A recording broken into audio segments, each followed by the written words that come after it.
ऐसा क्यों है कि हम एक विदेशी से यह अपेक्षा करते हैं कि वह हिमालय की पर्वत की ऊंचाई का पता लगाए, जबकि हम यह दावा करते हैं कि हमने 7 दुनिया ऊपर और 7 नीचे की खोज कर ली है। ऐसा क्यों है कि हम भगवान नटराज के ब्रह्मांड नृत्य का विस्तार करने की क्षमता रखने का दावा करते हैं, पर इस सरल लाउड स्पीकर का निर्माण हमारे लिए पहेली बन जाता है। हमें वास्तव में इन पहलुओं पर विचार करना चाहिए। आपको अपने सामान्य ज्ञान को बढ़ाने के लिए तर्क का उपयोग करना आना चाहिए। मनुष्य को इस दुनिया में अन्य प्राणियों से बेहतर माना जाता है, क्योंकि उसने ज्ञान का उपयोग करके काफी उन्नति की है। लेकिन हमारे देशवासियों की स्थिति इस ज्ञान का उपयोग न करने के कारण बेहद खराब हो रही है। यह बताते हुए कि हमारी भूमि ज्ञान की भूमि है, हम टैंक और मंदिर बनाते हैं, जबकि अन्य देशों में लोग अंतरिक्ष में उड़ते हैं और पूरी दुनिया को आश्चर्यचकित करते हैं। अन्य देशों में ज्ञान का सम्मान किया जाता है और उसी पर भरोसा भी किया जाता है और उसी को हर खोज का मूल आधार माना जाता है। लेकिन इस देश में केवल ईश्वर में, धर्म में और इसी तरह के बकवास वाले अनुष्ठानों और समारोहों में विश्वास करते हैं। तर्कवाद से पैदा हुआ ज्ञान ही असली ज्ञान है। क्या महज किताबी ज्ञान ज्ञान हो सकता है? क्या कोई रट्टा लगाकर प्रतिभाशाली हो सकता है? ऐसा क्यों है कि उच्चतम बौद्धिक प्रतिभा वाले शिक्षित व्यक्ति, और वे भी जो विशेष रूप से विज्ञान में डिग्रीधारी हैं, एक पत्थर को देवता मानकर उसके सामने दंडवत होते हैं? क्यों विज्ञान में महारत हासिल करने वाले विद्वान भी अपने पापों को धोने के लिए खुद को गंदे पानी से मलते हैं? क्या उनके द्वारा पढ़े गए विज्ञान और गोबर तथा गौमूत्र के मिश्रण से अभिषेक करने के बीच कोई संबंध है? रामायण और महाभारत में हवाई जहाज का संदर्भ दिया जाता है, लेकिन उसे जादू की शक्ति से चलाया जाता है। अंग्रेजी साहित्य में हवाई जहाज का अर्थ बताया गया है, लेकिन यह यांत्रिक शक्ति से उड़ता है। हमें अब क्या करना चाहिए? यांत्रिक ऊर्जा या जादुई शक्ति? आइए हम एक माता पिता के 2 बच्चों को लेते हैं। एक को इंग्लैंड में पालते हैं और दूसरे को अपने देश में।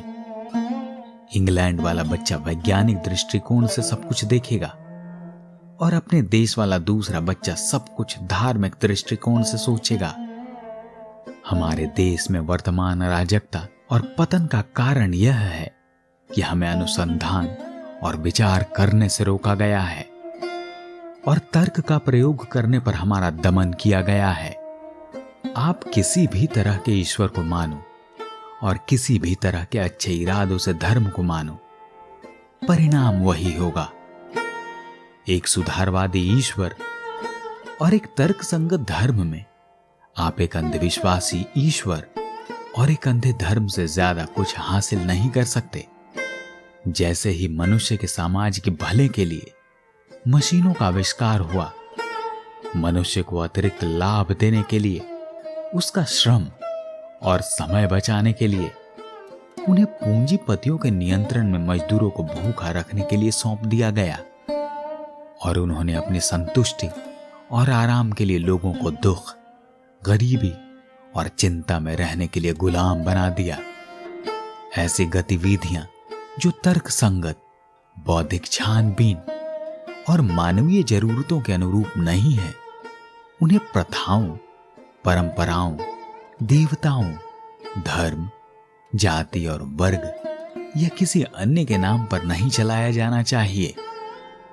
आदमी के पास विवेक है, यह उसे जांचने परखने के लिए दिया गया है, न कि अंधविश्वासी बनने के लिए।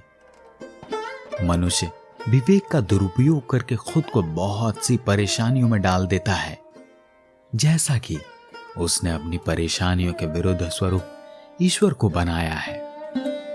जीवन में अनिश्चितताएं, अभाव के कारण असंतोष और व्यक्तियों के बीच स्वार्थी प्रतिस्पर्धा यदि ये किसी देश में मौजूद है, तो यह स्पष्ट है कि उस देश के लोगों के पास विवेक की पूर्ण शक्तियां नहीं हैं। जिस देश में लोग स्वतंत्र रूप से और संतुष्टि से रहते हैं, उससे पता चलता है कि वहां के नियम विवेक सम्मत हैं।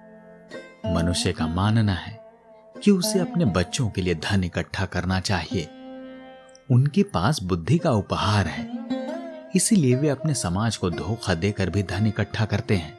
लेकिन जानवरों और पक्षियों के पास बुद्धि का उपहार नहीं है, इसीलिए वे अपने वंश के लिए कुछ भी बचा कर नहीं रखते। वे समय आने पर अपने बच्चों के लिए शिकार करते हैं, चोंच में भर कर लाते हैं और खिलाते हैं। वे उनकी परवाह नहीं करते या बाद में उन्हें याद भी नहीं करते हैं। 2000 साल की अवधि के भीतर लोगों ने अपनी बुद्धि का उपयोग करने का विशेषाधिकार खो दिया था। ज्ञान में वृद्धि नहीं हुई और समाज में सुधार नहीं हुआ, क्योंकि लोगों को सवाल करने का अधिकार नहीं था कि चीजें क्यों हैं और कैसे होती हैं। उन्होंने सिर्फ लिखे गए शब्दों को ही सुना और विश्वास किया। उन्हें बताया जा रहा था कि सोचना, बहस करना और संदेह करना पाप है। जो भी विवेक और आत्मसम्मान के अनुरूप नहीं है, उसे छोड़ दिया जाना चाहिए। अगर अंधविश्वास हटा दिया जाए और धर्म को विवेक के प्रकाश से देखा जाए, तो कोई धर्म जीवित नहीं रहेगा। अगर लालच खत्म हो जाता है, तो कोई भी व्यक्ति विश्वास नहीं करेगा कि उसके बुद्धि और अनुभव के विपरीत क्या है। जो लंबे समय से होता आ रहा है, जो बहुतों के द्वारा माना जाता है या जो ईश्वर के द्वारा कहा गया है, उस पर विवेकशील लोगों को तुरंत विश्वास नहीं करना चाहिए। जो कुछ हमें आश्चर्यजनक लगता है, उसे तुरंत ही दिव्य या चमत्कारी नहीं मान लेना चाहिए। हर परिस्थिति में हमें स्वतंत्र रूप से, तर्क संगत और निष्पक्ष रूप से सोचने के लिए तैयार रहना चाहिए। यह बुद्धिवाद के माध्यम से हुआ है कि मनुष्य की आयु में वृद्धि हुई है, उसकी मृत्यु दर काफी कम हो गई है। जो ज्ञान रखता है और प्रकृति से अवगत है, वह दुख से मुक्त है।